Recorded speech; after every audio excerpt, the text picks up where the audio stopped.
এলাকাবাসীকে দেওয়া কথা রাখতে গোবর্ধনপুরে পৌঁছে গেলেন সুন্দরবন উন্নয়ন মন্ত্রী দীপঙ্কর জানা।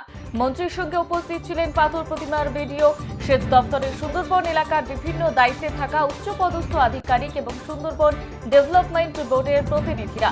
সুন্দরবনের গোবর্ধনপুর এলাকায় ভৌগোলিক অবস্থান অত্যন্ত ঝুঁকিপূর্ণ। প্রতি বছর নদী এবং সমুদ্রের তীব্র ভাঙনে তলিয়ে যাচ্ছে বিঘার পর বিঘা জমি। স্থানীয় বাসিন্দাদের অভিযোগ, বিগত বামফ্রন্টের 34 বছর এবং তৃণমূলের দীর্ঘ শাসনকালে কেবল প্রতিশ্রুতি মিলেছে। ভোট এলেই নেতারা আশ্বাস দিয়েছেন নদী বাঁধ তৈরি করে গোবর্ধনপুরের মানুষকে বাঁচানো হবে, কিন্তু কাজের কাজ কিছুই হয়নি।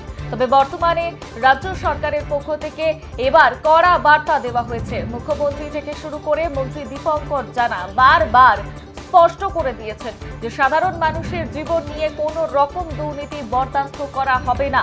গোবর্ধনপুরের মানুষকে চিরতরে এই ভাঙনের হাত থেকে রক্ষা করতে এবার সম্পূর্ণ নতুন প্রযুক্তিতে এক অত্যাধুনিক নদী বাঁধ গড়ে তোলার সিদ্ধান্ত নেওয়া হয়েছে। বছরের পর বছর ধরে শুধু ভাঙন বা বঞ্চনা দেখে আসা গোবর্ধনপুরবাসী মন্ত্রীর এই দুর্যোগকালীন তৎপরতা দেখে অভিভূত হয়েছেন। খোদ মন্ত্রীকে সাত সকালে নিজেদের মধ্যে পেয়ে এবং তার আন্তরিক আশ্বাস শুনে এবার সত্যিই বুক বাঁধছেন সুন্দরবনের এই প্রান্তিক মানুষগুলি। ভাঙন আতঙ্ক কাটিয়ে গোবর্ধনপুর আবার নতুন করে বাঁচার স্বপ্ন দেখছে।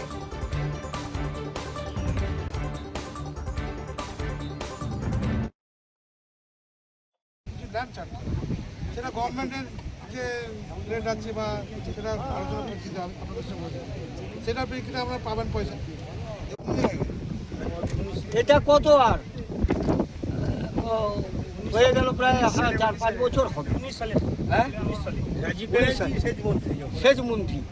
আচ্ছা, বাঁধটা কিন্তু তখন তো উনি অ্যালটমেন্ট করলেন, বাঁধটা তখনও হয়নি, তারও 1 বছর 2 বছর পরে হয়েছিল।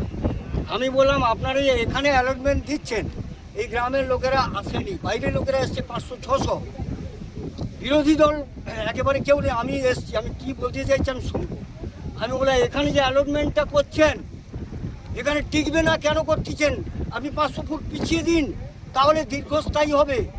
তখন অনেক অফিসার আমাকে চেনে, এসে ধরে ফেললেন যে অচিন্ত আপনি যেটা বলছেন ভালো কাজই হবে, দীঘার পেটেন্টে কাজ হবে। আমি বলি দীঘার পেটেন্ট জানা আছে, কিন্তু পিছিয়ে দিন, আমাদের অভিজ্ঞতা এখানে আছে, রাখতে পারবেন না। কিন্তু শুনলেন না ওনারা।